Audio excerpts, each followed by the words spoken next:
latest generation BMW Z4, the third generation in its history. The kidney grills have got a bit wider. It's low, it's mean. You come around here and you'll see the long bonnet, which is such a crucial element of Z4s. You've got these mean looking gills over here. Beautiful. Mag wheels over there. 18 inches on the test car. You can see the top up at the moment, and I've left it up deliberately because, remember, this middle generation was a folding hardtop. They've gone back to the soft top for this one.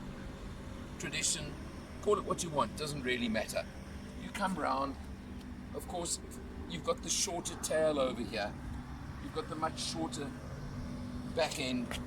It's telling us sDrive means it's rear wheel drive. It's the 2-litre petrol version. You do of course get the 3-litre 6 as well. Opening up the boot, surprisingly nice sized boot.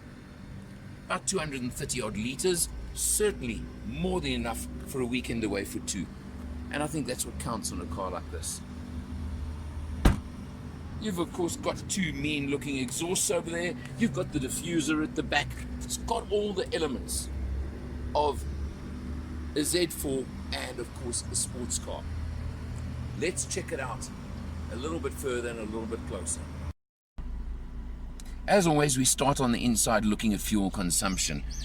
Do you worry about it with a car like this? I don't know, but I'm telling you very briefly. I mentioned it is the 2-litre 4-cylinder that put turbocharged, of course, puts 145 kilowatts, 320 newton meters. I've enjoyed, I've played, I've had fun, and I've averaged, you saw there, 8.2 litres per 100 in over 500 kilometers of driving, including my cruise to Hearties and going through the twisties and having a bit of fun. Inside the cabin, you can see it's very standard BMW fare. The whole layout, the dash, the steering, the screen, everything is standard BMW, which is no complaint whatsoever because BMW do interiors so well. So it's a familiar place. Nothing wrong with that. You come down, you've got the 8-speed automatic transmission from BMW, which does include nice solid Flappy paddles if you want to use them. And down over here, which is important to me, you do have Eco, Comfort, Sport, Sport Plus. So you've got the multi-mode transmission from BMW, which again works so well and is effective. And let me tell you, Sport Plus gives you a nice little extra roar from the engine as well, which I really enjoyed.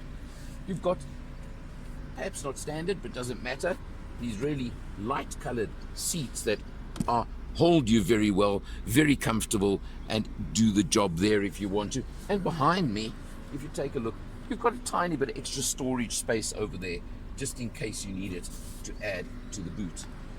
So what does all this pleasure cost you? Because isn't that what it's about? Although with sports cars, cruisers, it's not always only about the money. You can get into one of these in basic spec for 759,000 Rand right now. Sports cars don't come cheap. Yeah, there are a couple of competitors, but it's difficult to compare even. Porsche Boxster is obviously everybody's favorite choice, but it's quite a bit more money.